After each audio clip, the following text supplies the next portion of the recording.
হয়, যোৱা 4 মে তাৰিখে মুম্বাইৰ খাণ্ডালাত শ্বটোকান কাৰাটে অৰ্গেনাইজেশ্যন ইণ্ডিয়াৰ উদ্যোগত এখনি ৰাষ্ট্ৰীয় খেল অনুষ্ঠিত হৈছিলে আৰু তাতে আমি সুবিধা পাইছিলোঁ অসম টীমক প্ৰতিনিধিত্ব কৰাৰ কাৰণে।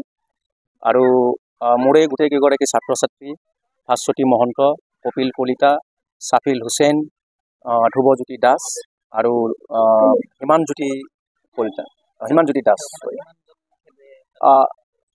ভাৰতবৰ্ষৰ প্ৰায় 16খন ৰাজ্যৰ ছাত্ৰ ছাত্ৰীয়ে তাত বচা ছাত্ৰ ছাত্ৰী, গোটেইবিলাকেতো নোৱাৰে। কোনোবা ষ্টেটৰ 5জন, কোনোবা ষ্টেটৰ 7জন, কোনোবা ষ্টেটৰ 12জন, ঠিক সেনেকুৱাকৈ প্ৰায় 300 ল'ৰা ছোৱালীৰ মাজত খেল অনুষ্ঠিত হৈছিলে।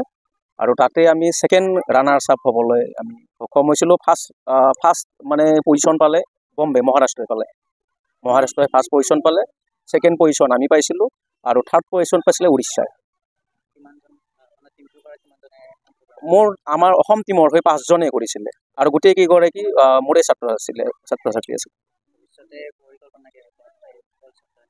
ভৱিষ্যত আবু ধাবিত এছিয়ান গেমছ আছে, এছিয়ান কাৰাটে চেম্পিয়নশ্বিপ আবু ধাবিত অনুষ্ঠিত হ'ব ছেপ্টেম্বৰ মাহত।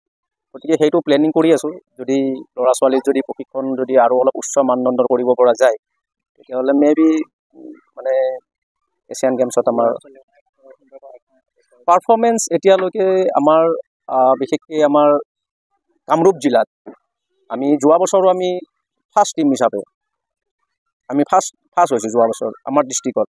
গতিকে আমাৰ ডিষ্ট্ৰিক্টতো আমি এইবাৰো আমি ফাৰ্ষ্ট হ'ম আৰু ইয়াৰ পিছত আমি নেশ্যনেলৰ পিছত ইণ্টাৰনেশ্যনেললৈকে আমি চিন্তা কৰিম।